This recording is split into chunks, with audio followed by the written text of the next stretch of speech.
Shall I start with like what happened the other day? Just how I'm like. What happened the other day? My crash out. Oh yeah. No, I'm changing my life in 2026. We haven't got time for this.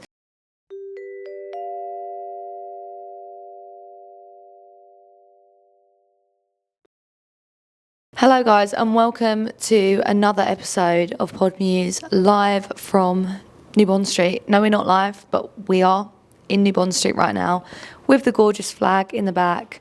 It's my favourite place to be. I love sitting on this floor. And I thought today I'd do a little solo episode on 2025 as a whole, because I've just seen some things in the press about businesses struggling last year, but being fully prepared for that because it was a crazy year.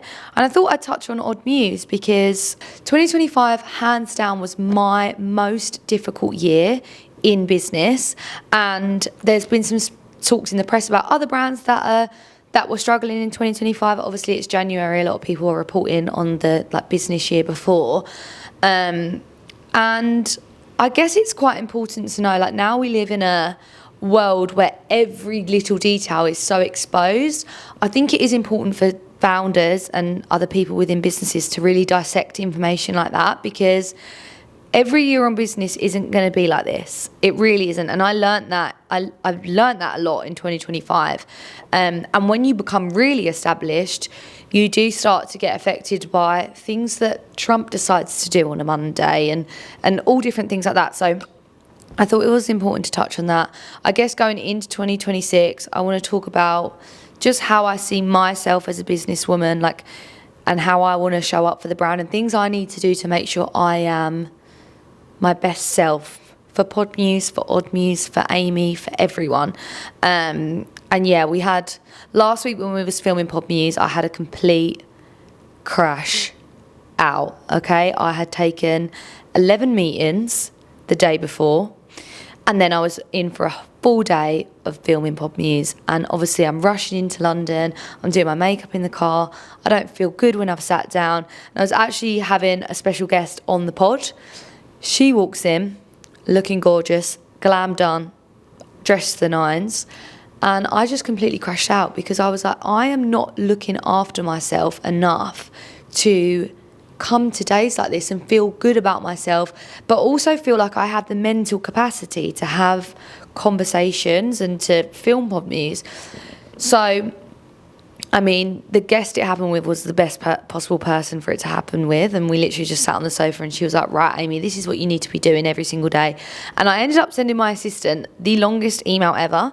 I actually sent her a voice note pre-email and said, something's coming, we've had a crash out today, and I just feel like there's certain things I need to be doing in my diary that will make my life easier. It was just a really long email to basically say that I only want to take 4 meetings a day, certain things when I'm traveling, certain things that will actually make my life so much easier, that sitting with someone and hearing that. In 2026, I need to be a bit more of a diva, because what I am realising is I am constantly saying to people around me, who even people that I employ, I'm like, don't worry about me, don't do it, I'll do it. And I'm never able to get around to doing it. And when I do get there, I'm not feeling like I'm in the best headspace. So 2026 for me as a founder is all about protecting my peace. And that comes from little silly things, like making sure if I've got a full day of filming that I am getting my hair and makeup done. Today I've had my hair and makeup done. I've been able to sit in a chair for 2 hours and prepare for this day of filming. And I can see in myself that I'm so much more confident and I'm so much more ready for the day, rather than rushing around and lugging things everywhere and doing everything myself. So I'm really trying to challenge myself to just ask for more help and not feel like that's me being difficult. And it's interesting why I feel like that. I don't know why I have this complex, because I literally have a team of people around me that are like, Aimee, what do you need? How can I help? And I just shrivel up and I'm like, oh no, I'll do it myself. So I'm really trying to lean into just asking little things of people that can make my life so much more easier and just make me be confident for Pod Muse and go into all these different meetings and feel ready for them. So I'm not going to be a back-to-back girly anymore. I want to show up for Pod Muse as much as I can this year, and I feel like it's Monday now from that crash out on Friday. I feel like I am a new person. So that's me in 2026. But let's talk about 2025, because a lot of businesses struggled in 2025. And I want anyone to know that is launching a brand, that maybe has launched a brand and didn't see that growth in 2025. No one saw that growth. And there's going to be years where you don't grow. And I don't want that to make people not start. And I think one good thing about being in your first 5 years, you are kind of in those growth stages where you're so small that nothing really worldwide affects you. And I think that's one thing that's really good to know going into a business. So I started Odd Muse during COVID, which was a very difficult time for the fashion industry as a whole. But I wasn't trying to appeal to mass market. I wasn't an established brand then. I knew I just needed a small group of people. So if you are starting a brand, try not to worry too much about the economy today or anything like that. You need to kind of like know that you're only going to be scaling with needing like a group of people or 50 customers that year or something like that. It's only year 5 that I actually started to notice that, okay, I've got commercial leases now, I'm established, I've got all these people that work for me now. So when Trump does decide to do something with tariffs or something like that, it does affect me. And I think the tariffs was a huge thing last year, and it affected many businesses. And one of the reasons why Odd Muse didn't grow last year is because we had basically put a lot into our US expansion. Now, we never have like we never go into things with like a huge investment into it. Like our US expansion was basically building out the basement of our store to be a warehouse. So what I'm saying is we're never taking on like huge amount of risks, but we did have this expectation for growth that wasn't quite met. And that was because there was such anxiety for US shoppers. Now, US is around 40% of the business overall. And all of a sudden overnight, all of those orders just disappeared. And every single day, it's like half the revenue. And it really created this huge anxiety. And there was it was so new. So there was a lot of people online thinking it was us charging them the custom charges. It would inflate from 145% one day to 45% the next day. No one knew what to do. And it just affected me in so many ways. Like I remember at the beginning of last year, I had flown to New York and I had this amazing meeting with Nordstrom's. And it literally is one of the reasons why I moved to New York, because part of my 2025 was growing loads with Nordstrom's, and they was finally ready to take us on. And they just pulled the plug completely, and understandably, because they wasn't taking on any new brands business wide while there was such volatility in what was going on with imports from China. So that was a huge hit. And then our D2C was majorly affected, and we only really recovered that back to normal towards the end of the year. So you've got to think in March or April timing, we was expecting to kind of like land domestically in the US, and we was expecting our orders in the US to double. They didn't double, they didn't stay the same, they completely disappeared. And I cannot tell you how, when I think back to 2025, I'm like, how on earth did anyone grow in 2025? It was such an insane year. And I think it's important to like have no shame about not having a good year in business and not growing and planning for these losses and stuff like that, because it happens and there's nothing to be ashamed of. And I think I had a conversation with myself in 2024, like, if this is the ceiling, I'm okay with it. Like, I'm really, really happy with where Odd Muse is. But when you do invest in small areas of the business to grow and they don't necessarily grow, it can be super stressful, especially when you're an independent brand, because it's not like we've got all these investors and we've planned for like to lose X amount of money this year. It is like, oh crap, like this was money out of our own pocket and this kind of had to work. And I think that's the thing when you're an independent brand. A lot of what you're doing is a lot slower. So you can open one store a year instead of 20 stores a year. And also there's a lot more pressure for it to work because you've sacrificed a lot of internal funds for that. So the US last year felt like a bit of a blow, but one thing I would say is it's nothing that we did wrong. Like, the only thing I feel like we could have done is maybe adjusted our marketing towards that, and maybe gone into it knowing that the US customer was a lot more sensitive, and it needed to be a lot more than, oh, we've landed in the US. It needed to be a lot more like, it just needed to be a lot more informational and a lot more tailored to a sensitive audience that has anxiety right now. Like, I remember when I first started Odd Muse, I was selling loads in the EU. Like, I can remember to this day, me and Josh in this tiny self-storage unit shipping out all the blazers from that huge pre-order we did. And it would have addresses in Monaco, in France, in the Netherlands, in Germany. It was all over the EU, and it was amazing. And then Brexit come into play, and literally overnight, my orders just went like that. So that kind of happened again in the US. Now, back when that happened to me in 2020, I wasn't even paying myself a wage. The only cost of the business was the stock and my £150 a month self-storage unit. When something happens like that 5 years later, when you have leases, when you have like 60 people on your team, all these costs, like, it genuinely costs so much money to run Odd Muse now, it lands a bit differently. It's a little bit more stressful. And then you kind of like add in the noise of, there's some people out there that when your business hits a certain level, they don't want to see your business do well. So that kind of adds to the noise as well. And I think 2025, particularly to the end as well, was such a difficult year for business. But I think the best people in business are resilient to that. Like, you're a product of your worst years in business. And I feel like I just learned so much about 2025. And the one thing I learned in 2025 is I'm not invincible.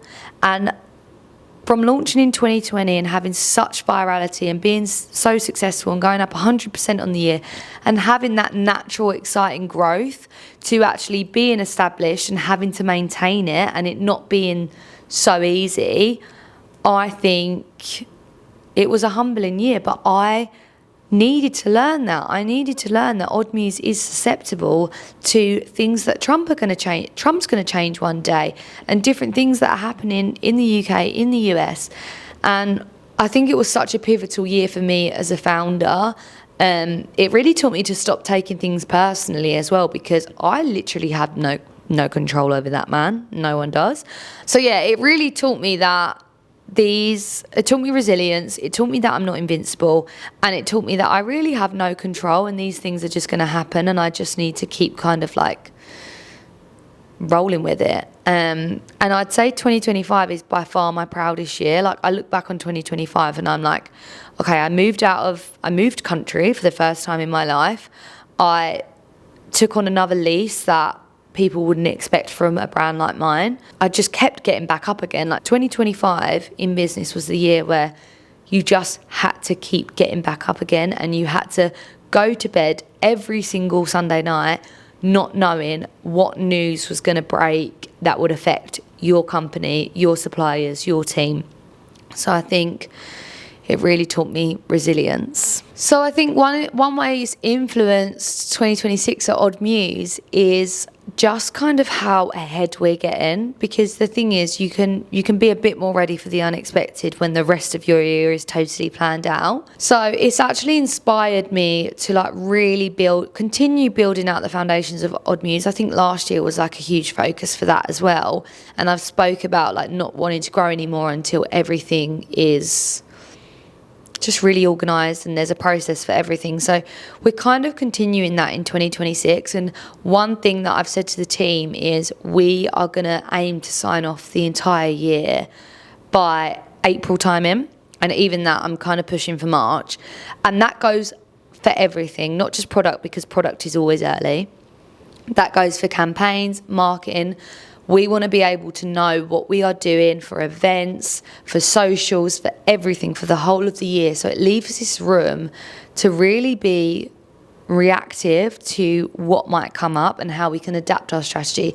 It's so much better to adapt your strategy a little bit rather than scramble and not have anything planned at all. So it's really influenced how I'm going into 2026, how I'm protecting myself as a founder, and what our kind of focuses are. One of the new things that we're doing, which I'm very excited about, is in product. We are building out a design team, which is a big step for me because everyone knows I have spent the last 5 years designing the clothes. And the thing is, that's the one thing, that and socials are the two things that I have been really protective over.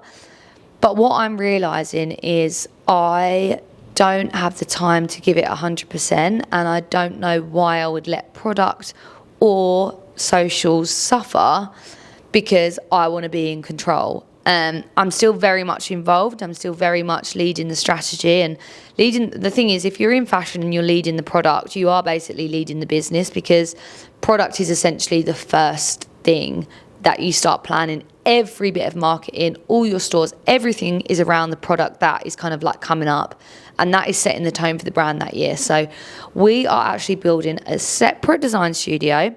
We are opening it in Dubai because I basically wanted an area where it was in between London and China. I actually put out roles in Dubai for a designer, and I could not believe the caliber of people that were coming through. So we have built out a very impressive team. And I was quite conscious for it to be a separate part of the business that is solely focused on being like a year ahead. And obviously, logistically, it's a great place because it's 7 hours from London and it's 7 hours from China. So I'll be spending a lot of time building that out this year, and I'm going to turn it into my literal dream atelier, and we're going to be able to sample in office, do all garment fits in office. And I just feel like through actually building out this design team, I'm actually going to be able to be a bit more hands-on and involved in the product. And I'll be doing a lot of trips to China because it's so close. And I really feel like I've cracked the logistics of what Odd Muse looks like. We've got an office upstairs in our new Bond Street store, which is where our marketing team will live. We've still got our first ever office just outside of London, which is where the buying team and the ops team and that side of the business will live.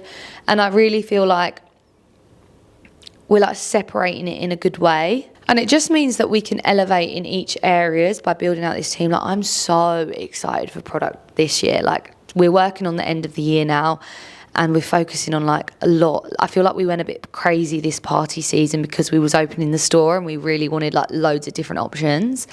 But this year, like, we're really focusing on like true evening wear and like beautiful gowns. We've got the bridal suite. We're having like bridal gowns and doing press stays for our bridal showroom. And I just feel like this is like the first year where I'm like, we really know what we're doing and we're really getting in the best position.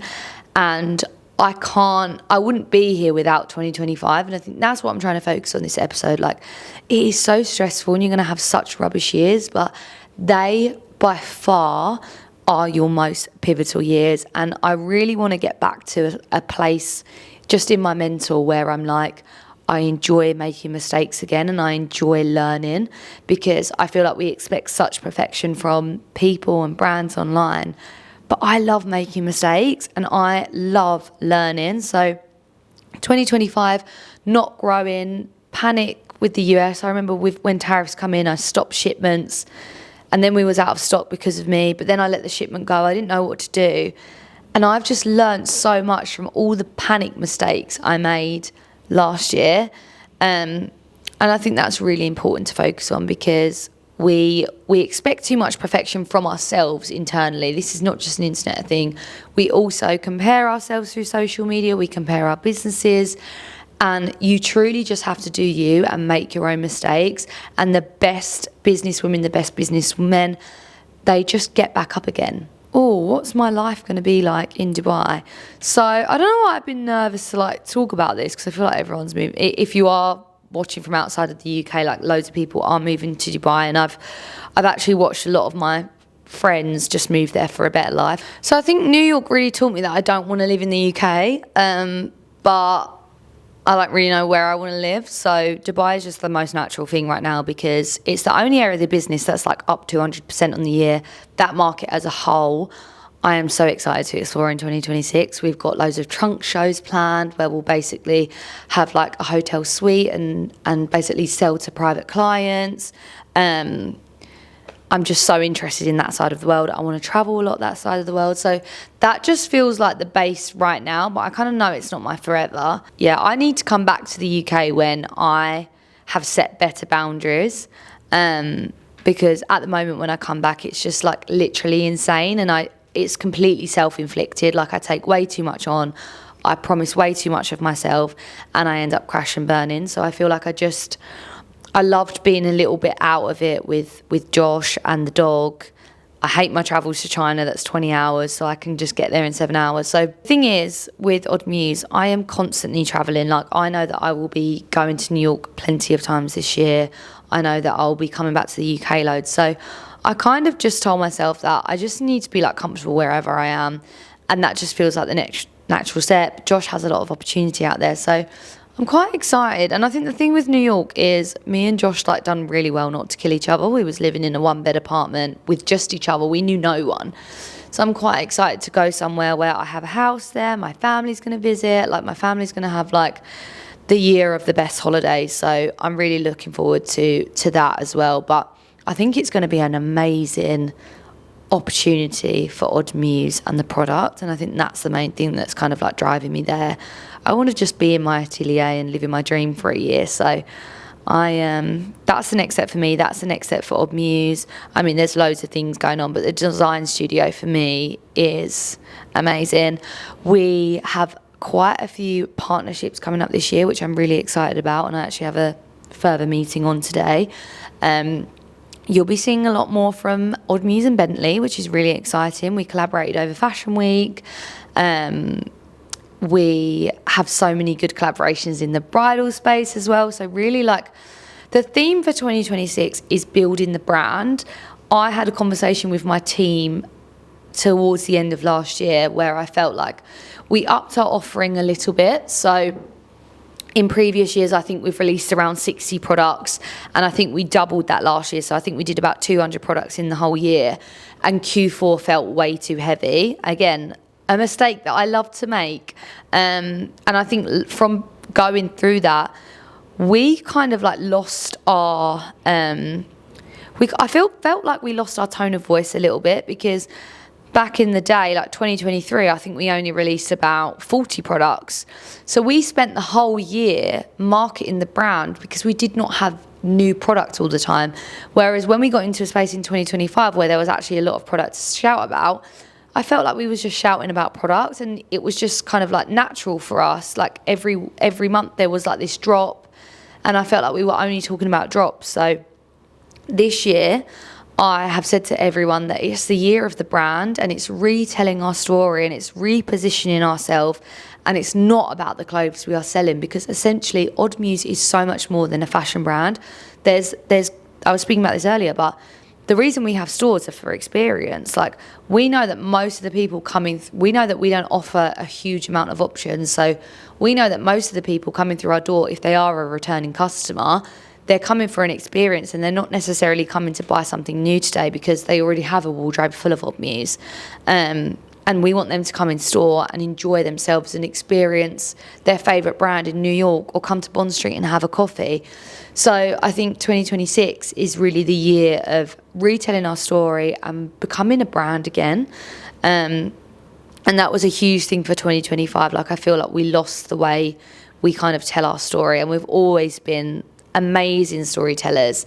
So I think this year you can expect a lot more brand level marketing, which is way more fun, by the way. Like, I said to the team, I don't care if our socials and what we're doing events wise is linked to collections. I just want people to know about Odd Muse. They can come to our site and decide what they want then and there.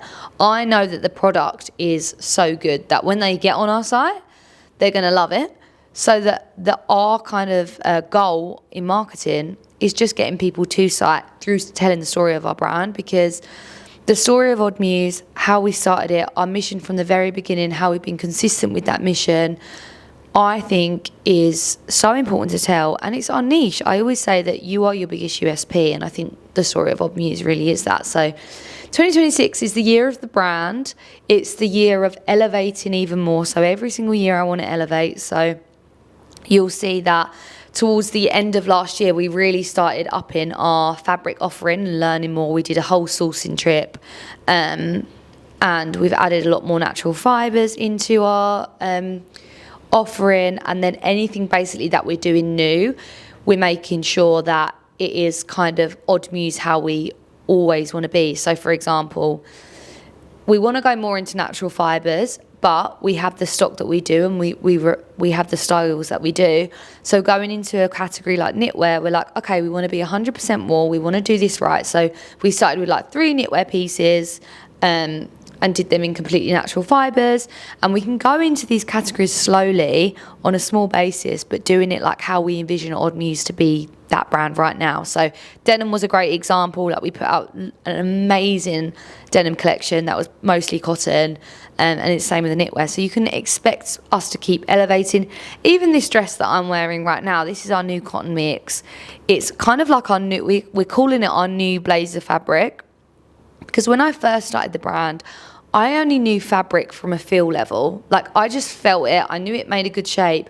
I wasn't really considering how that fabric was being made. All I knew is that it washed well, it felt good quality, it has lasted in people's wardrobes forever. Like, I literally had a girl message me the other day saying she's rented out a cap sleeve dress on by rotation 20 different times. Like, it's very durable. But part of our 2026 strategy is elevating our fabrics, while still recognising that what we've done for the last 5 years is amazing, but we have learnt more and we want to apply that. So this just feels like a totally new Odd Muse. It's such a gorgeous fabric. It sits gorgeous.